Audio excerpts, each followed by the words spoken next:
साथियों, मेरा शुरू से अभी देखिए इरादा क्या है। छोटी सी छोटी जो बातें हो रही है मैं आपको इन्फॉर्म कर रहा हूँ। यानी बहाली से रिलेटेड ऐसा छोटा सा भी क्लू आता है मेरे सामने तो उन बातों को मैं आपके सामने शेयर कर रहा हूँ। हाल के दिनों में आपने ये चीज देखा है और ऐसा मैं क्यों कर रहा हूँ? ऐसा मैं इसलिए कर रहा हूँ क्योंकि हमारे बहुत सारे अभ्यर्थी हैं वो थक चुके हैं। उनको उनका जो हौसला है वो अब पस्त हो चुका है। वो कहीं ना कहीं इस बात को लेकर के अब चिंतित हो गए हैं कि उनकी बहाली नहीं होने जा रही है। इसलिए कम से कम इन बातों को मैं छोटे से छोटे जो क्लू हैं उन क्लू को आपको सामने रहा लाने का प्रयत्न कर रहा हूं। और आप देखे होंगे कि विगत मेरे वीडियो जो हैं वो ज्यादा भी अपडेट आ रहे हैं क्योंकि मैं इस बहाली से बहुत लगाव रहा है मेरा। शिक्षक बहाली से बहुत ज्यादा मैं बहुत समय से आप देखिए कि इससे ज्यादा जुड़ा हूं। तो मेरा ध्यान जो है मैं जितना समझता हूं वो सारी बातें आपको शेयर करता हूं। मेरा काम आप देख रहे हैं कि शुरू से अब यही रहा है। साथियों, आज विशेष करके मैं कुछ आपको बातें बताने जा रहा हूं कि अप्रैल महीना जो होगा लास्ट तक है कहीं ना कहीं हमारे बहाली के लिए खुशखबरी जो है वो आ सकती है।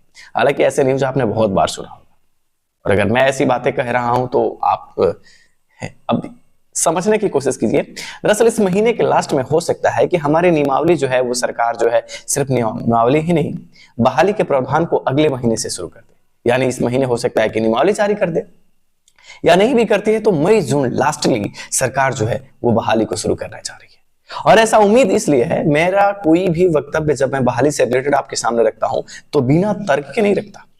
दरअसल अभी देखिए कि चुनाव का माहौल है और चुनाव के माहौल में माननीय मुख्यमंत्री के कई स्टेटमेंट जो है वो साफ आ रहे हैं। बहाली पे हम काम कर रहे हैं, बहाली पे हम काम कर रहे हैं, बहाली एकदम होगा, रोजगार हम देने जा रहे हैं। हंसते हुए मुस्कुराते हुए इन बातों को बार बार कह रहे हैं।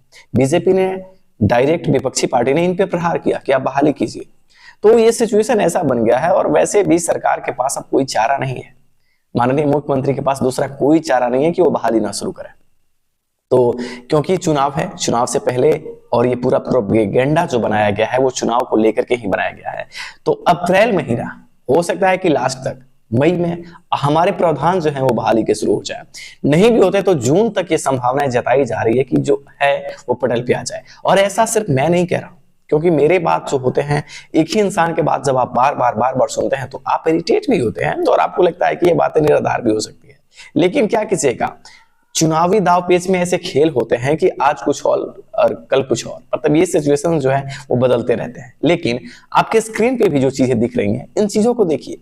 दरअसल लगातार सरकार पे ये दबाव बने हैं और सरकार कहीं ना कहीं अपनी शिक्षा एजुकेशन डिपार्टमेंट पे इन बातों को रखी है कि बहाली प्रोसेस को बढ़ाया जाए। और विगत दिनों में मैंने भी आपको कहा है कि सरकार का ध्यान नियमावली पे नहीं है, हाँ सरकार का ध्यान नोटिफिकेशन पे है। और मैं आज भी ये बातें आपसे रिपीट कर रहा हूं कि सरकार नोटिफिकेशन की बात कर रही है, जिन संस्थाओं के चयन के माध्यम से बहाली होगी उस पे बात कर रही है। तो इसलिए ये उम्मीदें हैं वो हैं, बरकरार हैं। आपके डिस्प्ले पे भी ये चीजें दिख रही हैं कि अलग अलग टीचर्स के माध्यम से भी इस बात को रखे जा रहे हैं और कहीं ना कहीं से ये बातें हैं कि बहाली के लिए कुछ संभावनाएं बन रही है। हाँ, हालांकि सिचुएशन बिगड़े हैं तो आपके ध्यान जो है वो भटक रहे हैं, लेकिन उम्मीद खत्म नहीं है दोस्तों, अभी भी उम्मीद जो है वो बरकरार है।